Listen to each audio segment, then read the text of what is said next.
So we're going to talk a little bit more about the kettlebells themselves, where to get them, and what weight you should start with.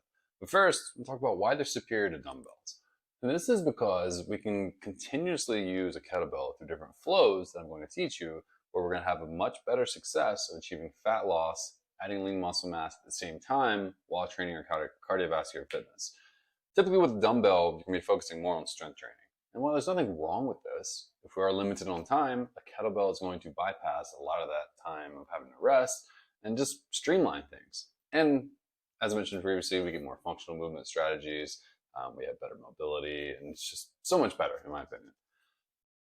So when we look at the kettlebell themselves, brief anatomy is that we have the handle up here. Obviously, this is where we're grabbing. These are called the horns, like if we had horns sticking out. And this is the bell. Inside here is the window. That's obviously where our hand goes through, and that's a big role to play when we're doing certain exercises. So when you're first getting a kettlebell, you're going to want to start off lower weight than what you would think, and then you're going to scale up. And the purpose of this is that we want to master the basics, learn to crawl, learn to walk, then we get cute and start to run. We want to make sure we have all the movements down, especially with the overhead components, before we start increasing a lot of weight. Then, once we do have this down, it is a good idea to start increasing weight. We'll increase our reps and volume before then slightly, but to really see key differences in your training, you're going to want to get to heavier weight soon. But you want to make sure you can get there safely and effectively first. Can't stress that enough. So women, typically starting out, would be recommended to go with 15 pounds. If you are an athletic woman, meaning you've been weight training and exercising for some time, you can go ahead and go up to 25 with this. If you're a man, and this is just documented strength and evidence here, typically. Now, there are very strong women, there are very strong men, but it's just going off of the research. If you're a man, you want to start off with around 25 pounds. If you're athletic and been lifting weights for a while and have decent mobility, I would start off with 35 pounds. But again, as soon as we're mastering these concepts, we want to go ahead and scale up. So now we'll talk about where you can buy a kettlebell. And I found a few different places for you that I would recommend going. The first and the easiest and most convenient is through Amazon. You can order it. Even despite how heavy they are, they will ship to you in like one day, depending on where you are. If you're in the United States, near a big city, you can get it tomorrow. And it's very fast and effective. You may pay a little bit more for this.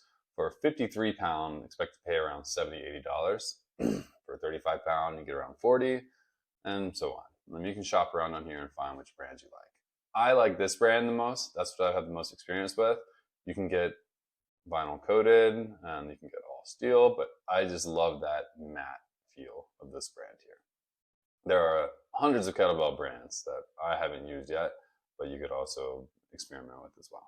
But in the grand scheme of things, if it has the anatomy and it has the weight, then we can make it work. Another place you can go is on Facebook Market, and I've gotten a kettlebell up here before. This, you're going to save a bit, but you're going to pay a little bit more with your time, which we are pretty limited on, obviously, if we're watching this and wanting to get in shape using kettlebells.